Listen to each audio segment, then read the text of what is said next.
SGO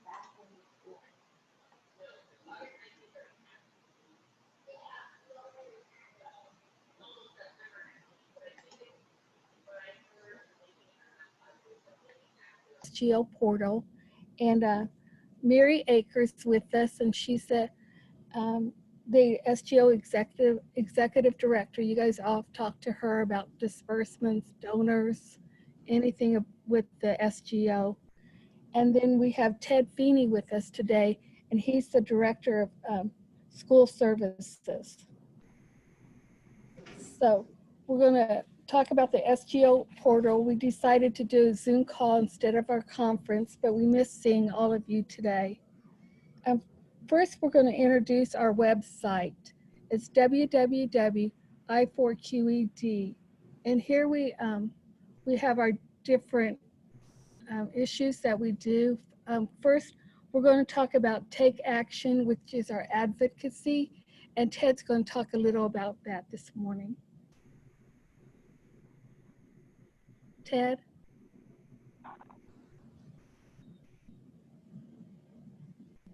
All right, Zoom faux pas, let me unmute myself.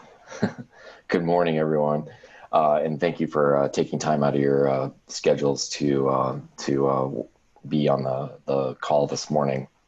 I'm Ted Feeney, and I know I've interacted with a number of you and some of your school leaders and families. Besides our work as an SGO, we are also a K-12 policy and advocacy organization. And we do a lot of work at the Indiana State House and work with the governor's office, State Board of Education, and other education stakeholders to help all schools. So we want to make sure that we realize that it's been a very difficult and challenging start to the school year.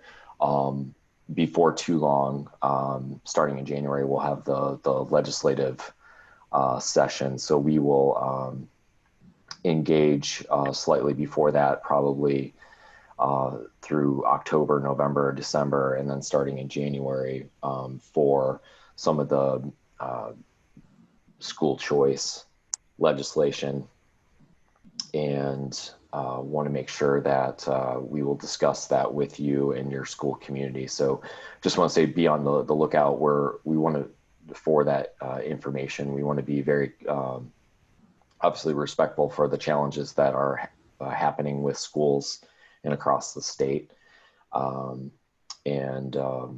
We would have probably reached out before now. However, this is a little bit different year. So just be on the lookout for that sort of legislative topic from me in the coming months. So that's all I have for this morning. Again, thank you for taking time out of your schedule to attend the SGO portal call. Thanks, Ted. This is Mary Aker. I just wanted to say welcome to everyone who's here. I also just want to say at the end, we will have questions and answers, but if you have something before then, you can use the chat, and we'll kind of keep an eye on that and then try to answer those questions either during or at the end. All right, so I'll go ahead and give it back to Julie. Okay, so our website has My School option, which is just a help for parents to determine if they're eligible for the SGO, and it's just about information about the different choices they have. So it's a real good tool to share with your parents. And we're going into our favorite SGO, so we'll go into the SGO program. Here we have the 3 banners, the info for families. This is the links that our parents will follow, and it's just frequently asked questions. It's the eligibility guidelines, and it's just for the families just to get to know us a little bit. The second banner is for our donors, and it's where the donors can click for a donation form. You can also check the revenue there. With the tax credit with the Indiana Department of Revenue, how much is left in the credits. And then also there's a donation form you can print out. I said that. And then there's a video you can share with your donors that explains the SGO program. And we're going to go to the info for schools. And this is where we have our applications that you can print out for your schools, the household eligibility, donor brochure, how to donate stocks, just all kinds of links and stuff. And we'll scroll on down.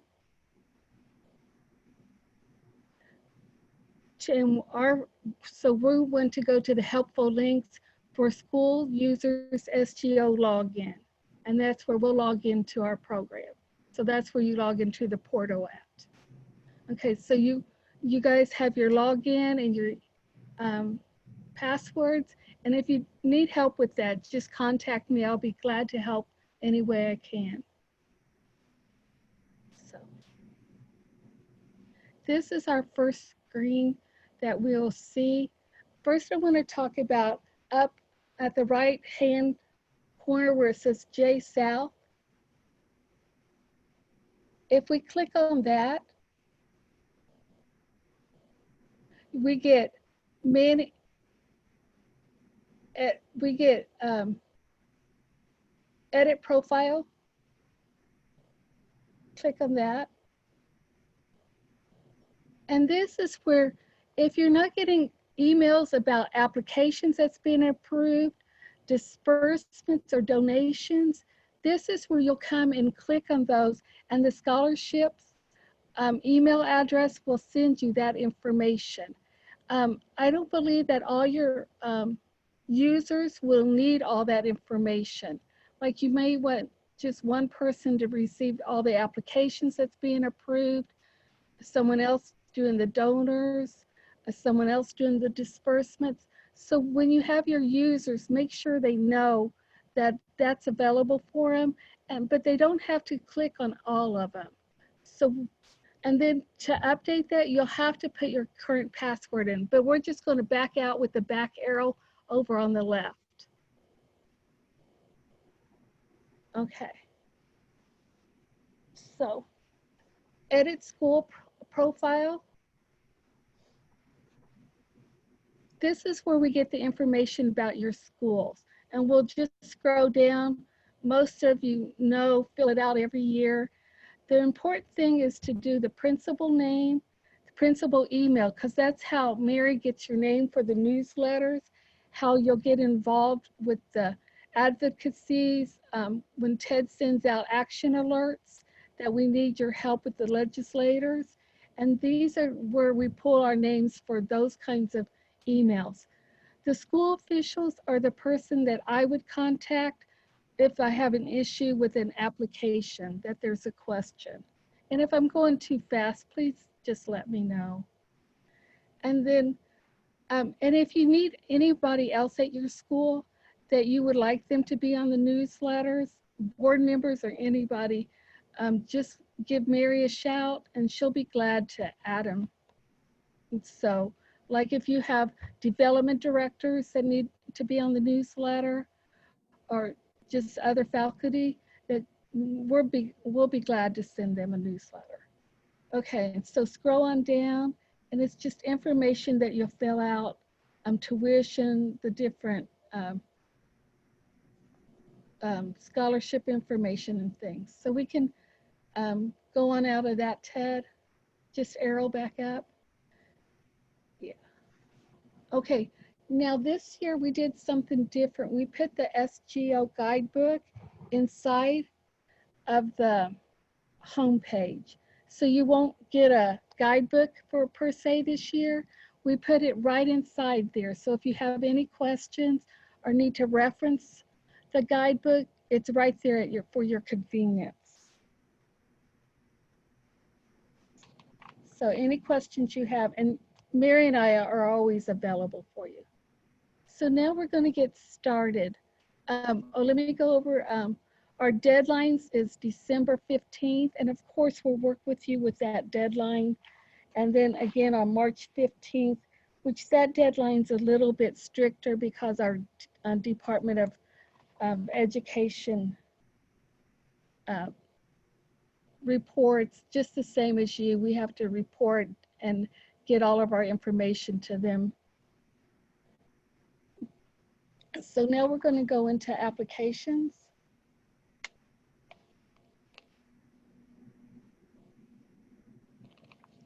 And I just put some fake people in here so we'll get an eye on what's going on. First, I want to go over to overview. So we have three applications I've submitted. One pending school review. That's an application a parent would put in that you haven't seen yet, that you haven't approved. Pending SGO is one that I haven't looked at yet. Then the total amount of scholarship is what's requested.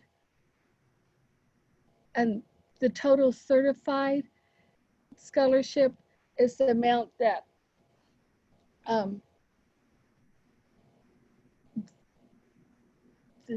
that disbursement pending. The pending disbursement, it's already deducted out of there. Okay, so we'll go out of 2021 over here on the right, and that's a drop box.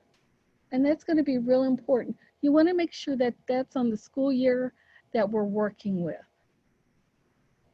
And I had a couple of questions this year about people needing proof that a student was on an SGO for last year or several years back. This is how you would go back and verify that your student was on an SGO previous to this school year.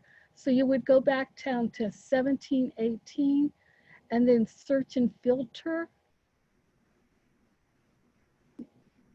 And then, and of course I don't have any information. Search and filter, yes, press that tab. And then you'd put the student's name in there, and that would give you proof that you'll need for the Department of Education that that student did have an SGO. On the top of it will say disbursement final and the date. And that's the information that you would need to give if the Department of Education asked for confirmation. We can back out of that, Ted, with the back arrow. Okay. Now, we'll just go over a couple of these application. If you want to go into Rich Griff, of course, we just put in his name, number, birth date, and information like that. So if you want to scroll down, Ted.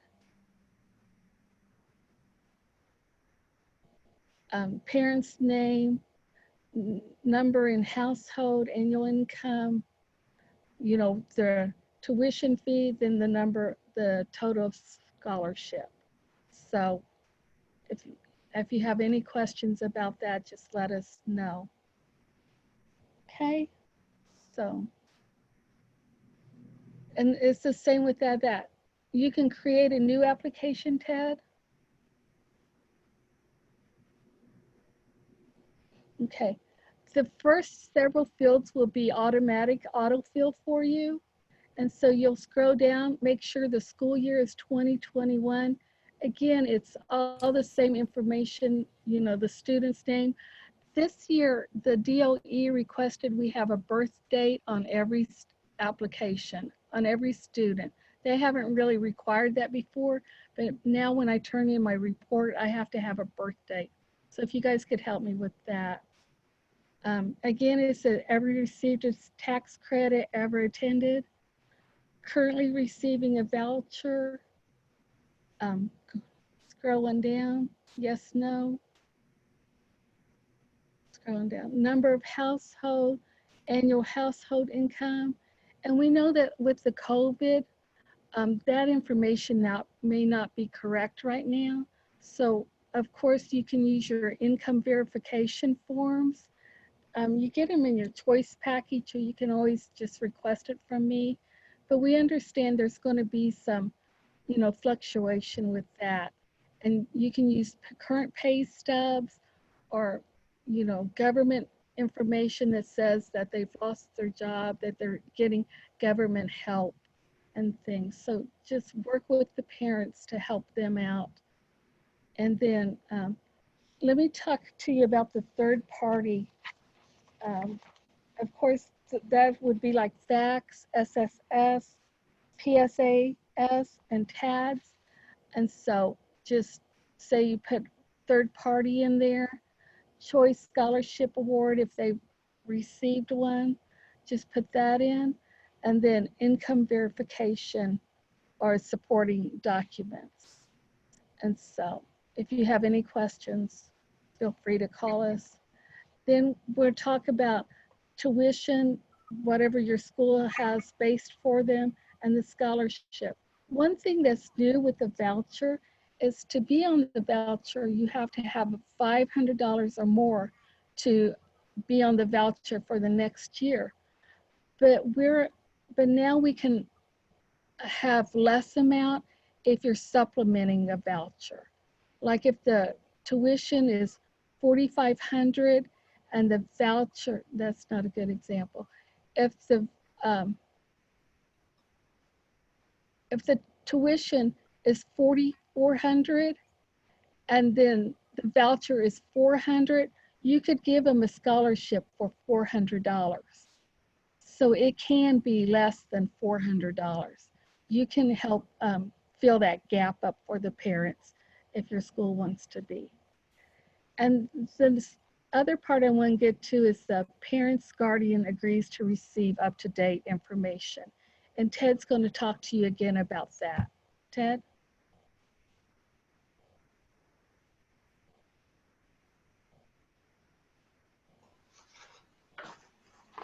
I think I unmuted myself. I think that's something we can cover in a separate, like a separate call or meeting. I'd like to stay with the actual SGO specifics for this, you know, at this time. So why don't we just stay with the SGO information? Okay, so let's arrow back. And we're going to go to users at this time.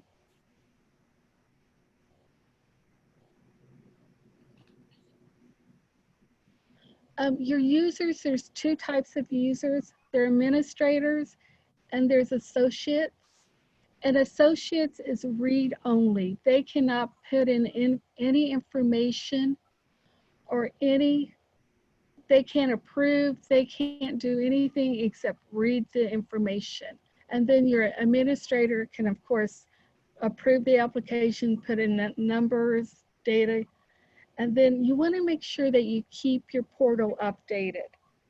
And so make sure that if someone leaves, you delete the user, but it's really important that you do that just for security reasons. Okay, let's go back to applications for a minute. Down here at the bottom of all the applications, it says download results. You can download your whole database. The students, you can put them in an Excel spreadsheet for your convenience. So like if you want to go back to 1920 and you forget what students, you can download, they'll pop up here and you can just download that to an Excel spreadsheet. You can do 2021, what students have I put in yet? What students haven't I put in yet? And download the Excel spreadsheet. And that's something I use to check duplicates. When you guys send me large students amount. So that's something that comes in handy. Now we're going to talk about disbursements.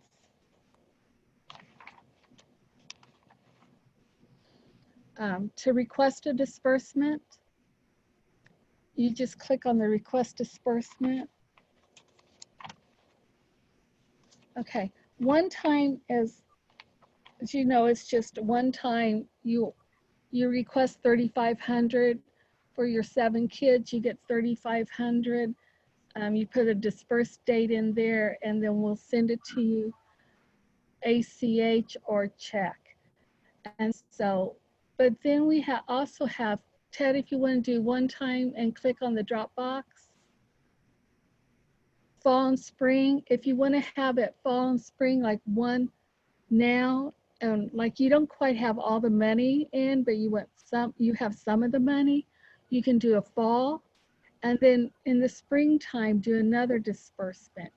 And let me just let you know how that goes. Fall and spring, if you have two disbursements, the computer generates what student gets what funds.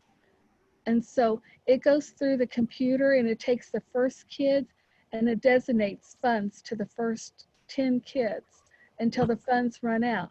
And then those students go back into the disbursement file for a later date. And then the other kids will have their disbursement and award letter sent to you.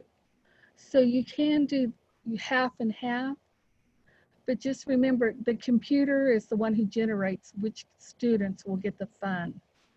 And we have two ways to disperse. ACH, direct deposit, is the way we prefer. It's just, there's not a lot of going to the bank, handling money. That is just safer for everybody. So if you're not on an ACH direct deposit, just let me know. I'll be glad to send you a form so we can get that set up. But we also do checks. We understand that some people still likes checks. And so when you get a check, you'll get a disbursement. We do disbursements every Thursday, and a check will be mailed out to you with a award letter. If you get an ACH direct deposit, you'll get an email that says the money's been dispersed in your account, attached with the award letter, with the name of the students and the scholarship amounts for each student. So that's about all I have. So we can go on to donations, and Mary can help you with that. So before we get started, Julie, there's a question on users. Someone wants to know, how can you edit a user? You really can't go in and edit a user. You'll have to delete them and re-invite them. Okay, thank you. Okay, so under donations, this is where you will see what donations come in. And Julie's put a couple in there. You'll see that they're both one-time donations. If they are reoccurring, you'll see at the top, the type, it will say reoccurring. It'll also tell you the method. So example, if it's a credit card, it'll show up credit card. If it's a wire transfer, it'll show wire. If it's stock, it'll show stock, cash, check, that kind of thing. You'll see that on the method. Again, like same thing with applications. If you look down below on the left-hand side, you'll see download results. That's where you can click on that and it will move all your information to a spreadsheet. So that's helpful for when you are want to see all your donations in one place. You can see it all in a spreadsheet. If you want to do some year-end figuring out, you can do that as well. Same thing if you go over to disbursements, that same download results is there as well. So you can go in and you can see your disbursements. So in everything, there's your applications, the amounts of those scholarships, the donations, the names of the donors, the name, the amount of the donations there, and the disbursements. It shows your school name, and it will show the amount of the disbursements with the date. So those are just all, and just so you know, when Julie showed you on the users, if you check that you would like to receive information from donations, what that is so when a donor makes a gift, you will get an email saying, hey, Julie Sutherland just made a gift, and it'll tell you the amount. So those are just automatic emails that you can get once you check on that to receive those emails. Something that I wanted to kind of go over is you can receive checks, of course. Remember that checks do need to come to Institute for Quality Education. We put those money into your account. You can, though, if you have a donor sitting in your office or you're on the phone with a donor and they want to make a credit card gift, you can do that yourself. But what you'll need to do is, so up at the top right where it says Julie or J South, you will need to go in there and you'll have to log out first. So then when you log out, then you can go to, yep, right there. You'll hit sign out, and then you can go to the website, our website, and at that point, that's where you can go in and make that gift. Let me, hold on, I got something going on here. There we go. So you'll go back up, you'll see donate. See right there, it says to the right, there's a little, right there, it says donate. And then you will see down below, you'll see the video that Julie was talking about right there. Down below, it says donate online. Up, up, up, up, up, up, up, up, right there. You'll click on that. One thing, and then hit one time. You'll see all three ways. Those are all three ways that donors can give. A one-time donation, reoccurring, which is monthly, or they can initiate a stock. So when you go to the one-time donation, just remember, you may see your email automatically come up where it says optional. Just erase that, or if it's not there, that's great. Do not put anything in the password or the confirm password. Start with the first name, and then you'll just fill out all the information from there, and then you'll hit submit. But just the most important thing is that be sure that you sign out of that portal before you go into the website to make that gift.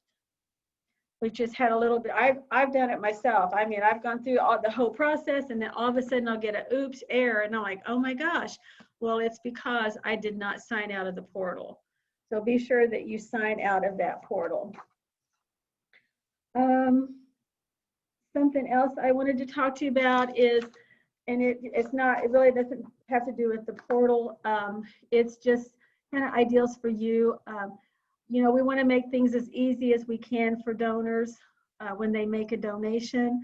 One thing I want to encourage you is that we do have a donation landing page that we can put, that can be put on your website. There's language on that. We can put your logo. That way, if a prospective donor is on your website, they can give right from your website. Not only is it easier for them, but it's also, they feel like they're giving to you and not to us and hoping that it's going to whatever school. They're pretty sure that this is going to your school. So that's something a lot of you are not using yet, and I just want to encourage you to, you know, we can send that link to you, and your IT person can get that put on with the language, and it does make a big difference when it comes to donors making donations. For the donate link, there's really not, you can go back into the portal if you want. There we go. Yep. Yeah, let's sign in again. Sorry, Ted.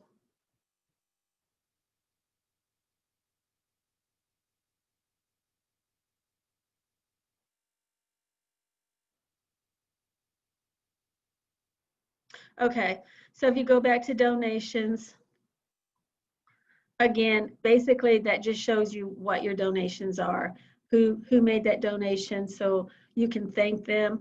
An easy way, if you do get several donations, probably the best way is to download those results, and then you can merge that information into a thank you letter and cards. So I want to encourage you to be sure that you donate, or not donate, but you could donate to your schools, that'd be awesome. I do want to encourage you though to send thank yous to your donors. I've had a few donors that'll call me and say, hey, I gave in July, but I've not heard from the school.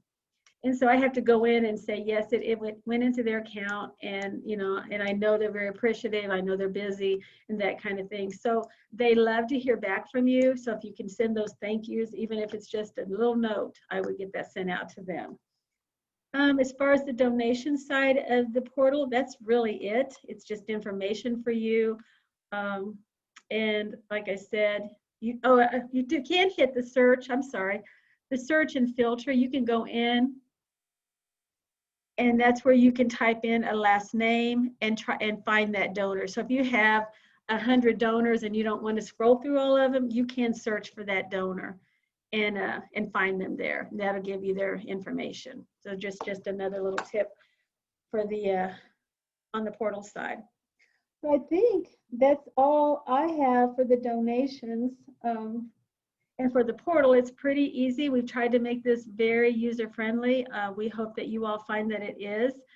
I will say that if you have ideas to make it better, please feel free to let us know. We're always trying to update it.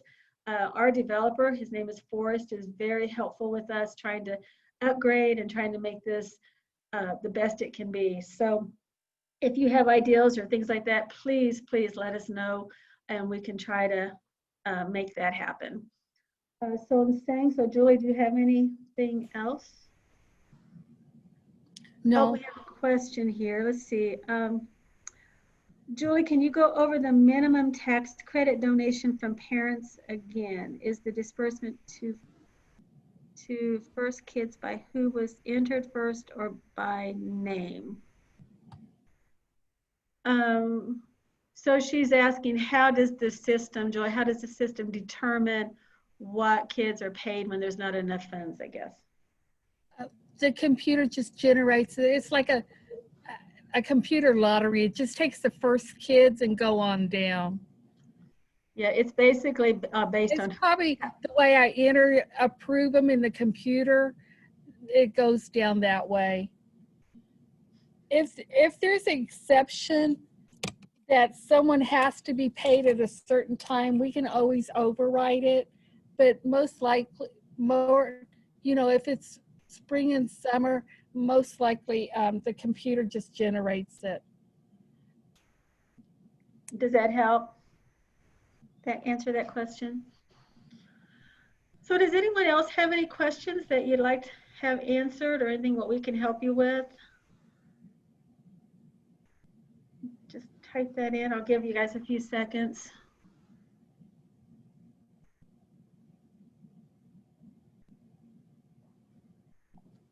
While we're waiting, I just want to remind you, so with COVID and everything, like Julie said at the beginning, we did decide not to have a in-person conference this year. So we're doing several Zoom calls.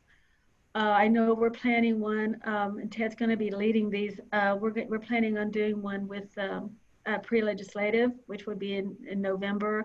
We'll do one advocacy. So some of the same topics that we've had in the past when we were all in person, we'll still have those topics. We'll do a fundraising one. And so we'll just send you out invites, and we're hoping that you all can attend those. And yes, Catherine, I just see it. Yes, it was recorded. So we will get that out to you all. For those of you that did not attend, and those of you that came in late, we will have that recorded, yes. So we're real thankful that all of you have been here with us. And we appreciate you all. And I just want to thank Julie and Ted for all of that they've done. And like Julie is our guru for this portal. She said something today that I didn't even know about. So I'm thankful for that and thankful for all of you. And just let us know, as Julie said earlier, whatever we can do to help your life be easier, we're here for you, and we'll help however we can. So I'll let that go with Julie and see what else she has to say. You guys, Julie, I appreciate working with you all. Thank you so much. Ed, do you have anything? I do not, but feel free for everyone on the call or listening to the recording soon. Reach out. Glad to support your school in any way. Yep. So with that, we'll go ahead and close, and we do appreciate it. Thank you all for being here. Thank you. Have a great day.